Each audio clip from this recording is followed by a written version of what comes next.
Simple eccentric. Simple eccentric is used in steam engines. The D-slide valve is reciprocated by the simple eccentric assembly. The main parts of this assembly are the sheave, the straps, connecting bolts and nuts, and shims. The sheave contains the eccentric bars to carry the crankshaft end.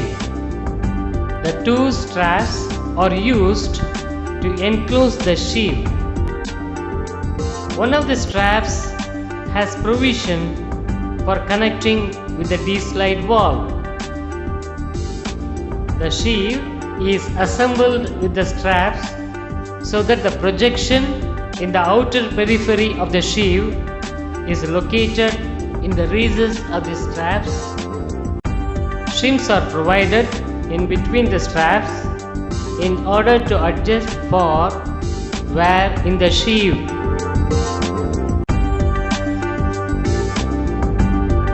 The straps are fastened together by using cheese-headed bolt, nut and lock nut.